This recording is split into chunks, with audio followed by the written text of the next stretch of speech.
Welcome to some new r/malicious compliance stories, where people comply to the letter, but not the spirit of a request. I hope you had a great day.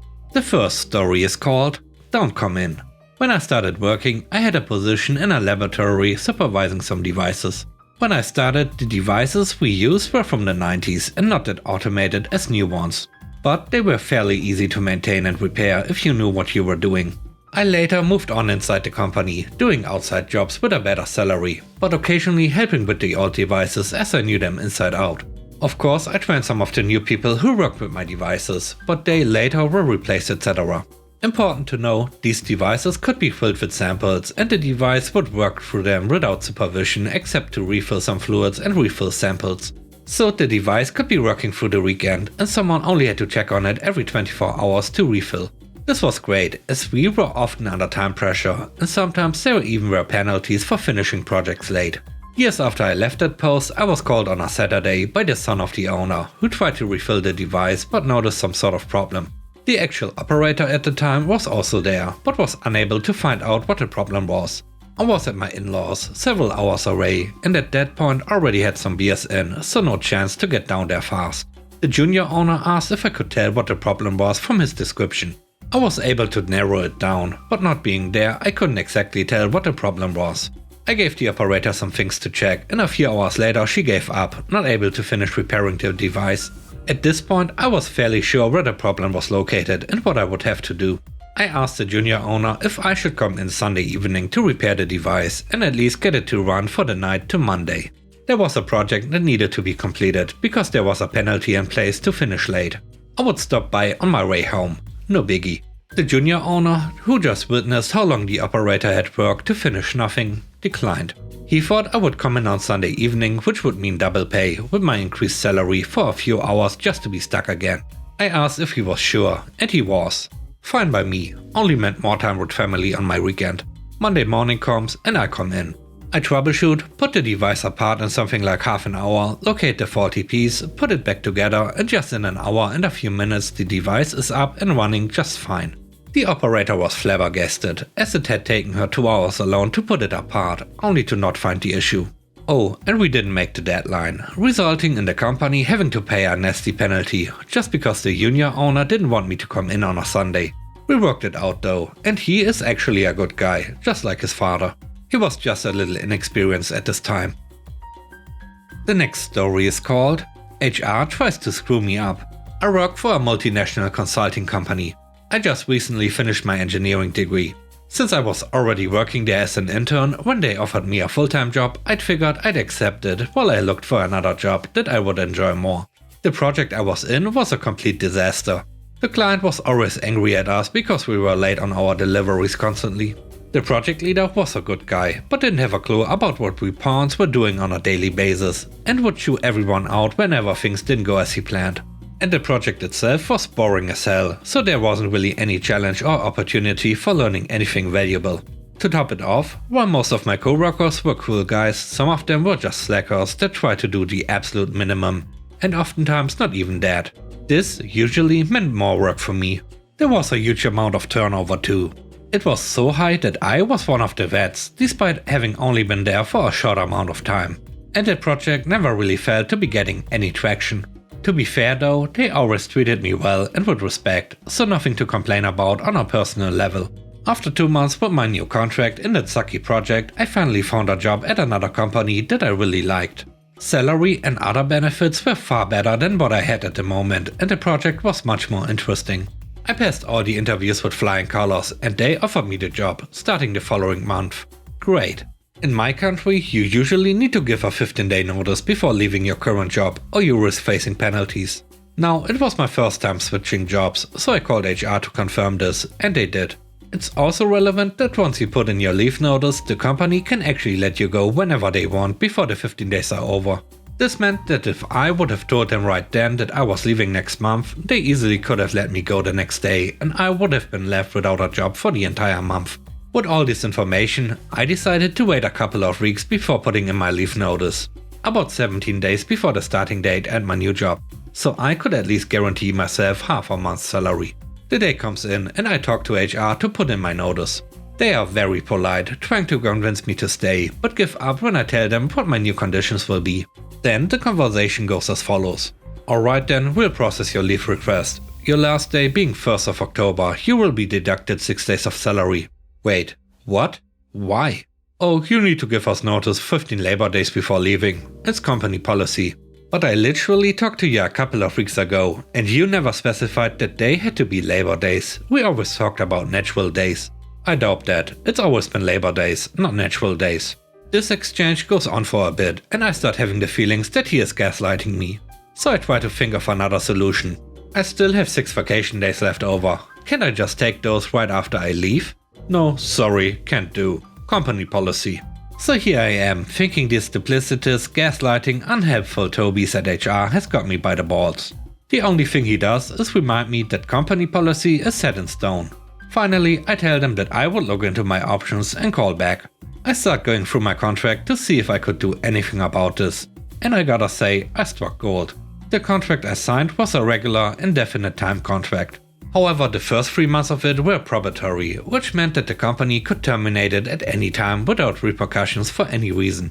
I looked it up on Google and I confirmed my suspicion. The same was true for the employee. It had been only 2 months since I signed, so I could leave whenever I wanted, no notice needed at all. With the biggest grin I could muster, I call HR back. Hey, I'm calling you back about my leave notice.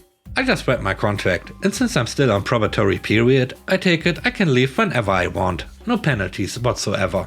Like, for instance, right now. Is that correct?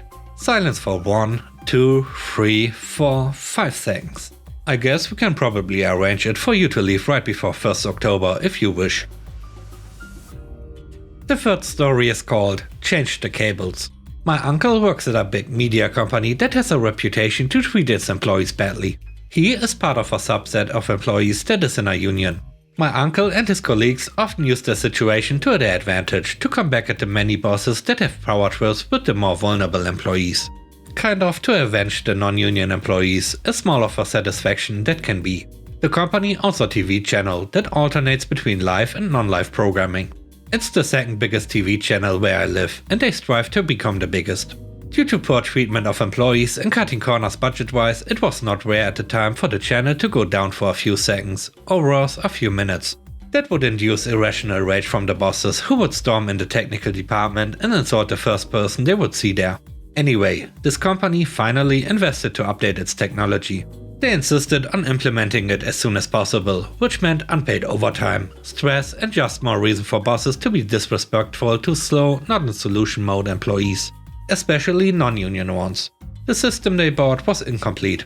Some pieces were missing, and my uncle tried to explain to them that they had to buy this and that for it to work smoothly. Bosses didn't care and said they had no budget for extras. My uncle likes to play dumb and does as the bosses say, with a grin when it does not work, as he says, "I did what you asked, after I told you it wouldn't work." And another case of it happened. The bosses wanted the new system to be in place to run that night. My uncle was assigned to a console that was crucial for the live news program to, well, go live at the right time. He noticed that the wrong cable was bought. One part would fit, but the other extremity of the cable was not right. My uncle told the boss it would be impossible to make the deadline happen. There was no cable to connect the things together. Basically, the boss told him to make it work. There were a few cables in another department on another level of the building. No was also the answer. The other department needs their cables. Well, of course.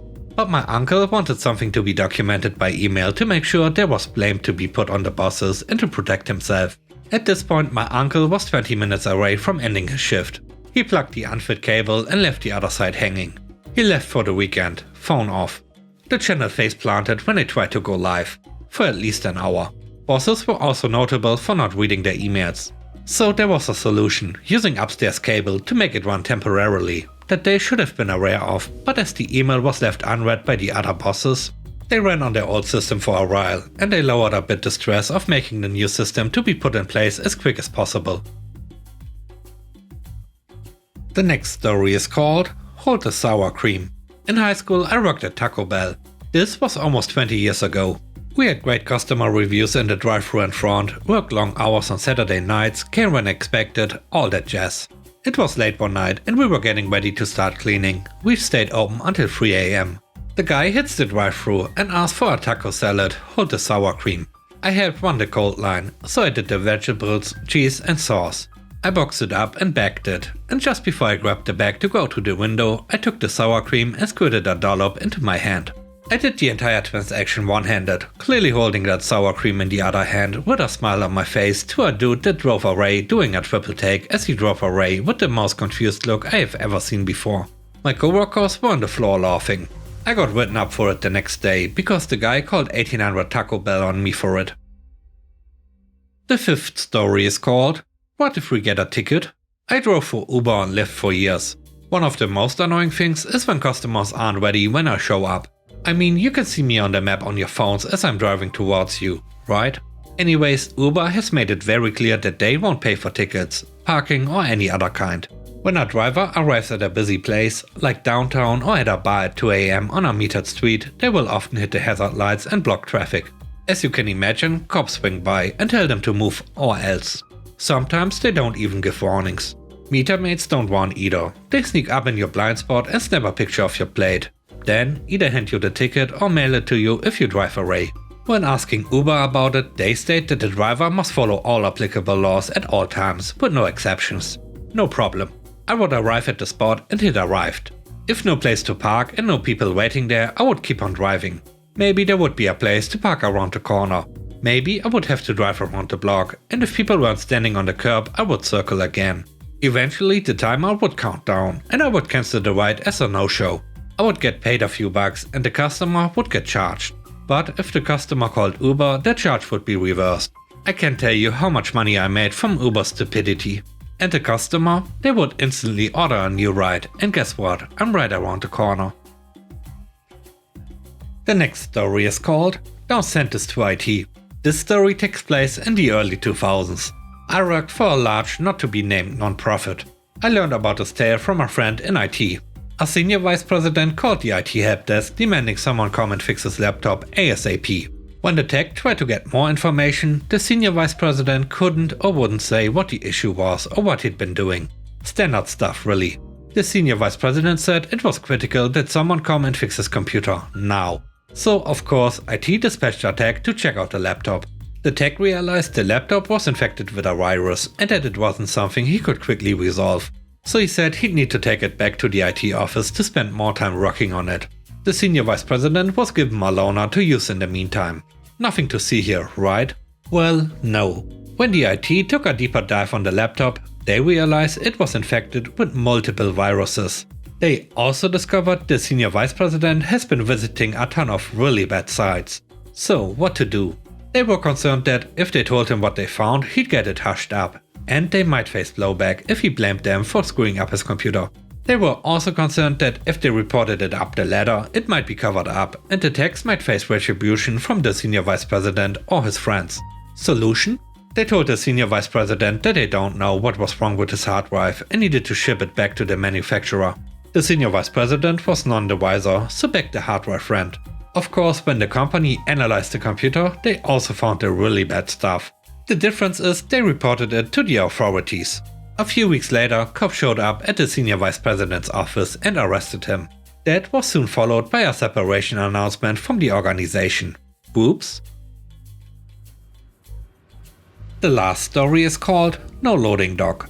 I worked in management for a company that was once a very pleasant place to work. We had a large office with a warehouse facility attached. For my area of work, I needed to use the loading dock regularly to send or receive equipment, and the warehouse guys were cool and helped me out. Things started taking a bad turn when we were acquired and combined into a much larger company. We called them Megacorp. They already had a larger warehouse facility, so it only made sense that they would shut ours down. It was sad, but initially didn't impact me. Slowly all the warehouse guys left until there were none. One day I was notified by Megacorp that the rear of the building would become inaccessible for tax reasons. I inquired about this as I needed a loading dock for freight I had incoming. I was told that it was effective immediately and that nobody was to use the loading dock or warehouse under any circumstances. I immediately objected to the facilities team and explained that I had a shipment inbound with a long, something like 10 feet device that must come at the dock. No exceptions, you'll have to schedule liftgate service from now on. This was to be at the expense of my own projects as well. Begrudgingly, I had the shipment redirected and rescheduled liftgate service. It was amusing to see these guys get this device off the truck and onto the liftgate. They were pros about it, but I could tell it was heavy and frustrating. This practice had to continue for a while, and I took all sorts of crap from customers for requesting liftgate service for everything now. We would still have the occasional truck show up with equipment and no liftgate, and would have to turn them away and pay fees for redelivery. I was a good company man about it and did what I was told though. One day, as I was leaving the office, a large flatbed truck arrived. I spoke with the driver, and he said Megacorp sent him to take our forklifts to their bigger warehouse, over 5 hours away. He needed me to open the loading dock for him. Oh no, we aren't allowed to use the loading dock. He looked at me like I was stupid. Also, we don't have any licensed forklift drivers here, so no can do. I sent him on his way back to Megacorp and left for the day. Not too long after this, the facilities team inquired about why the forklifts couldn't be picked up. I re-explained their own rules back to them and left it at that. I quit not too long after that, but I was satisfied that I made sure that everyone followed the rules. And with that, we end today's video. Let me know what you think about the stories. On a scale of 1 to 10, how would you rate the stories and today's video? I hope you enjoyed the video. If you did, please don't forget to subscribe and hit the like button. And I hope you have a great day. Stay safe. Bye bye.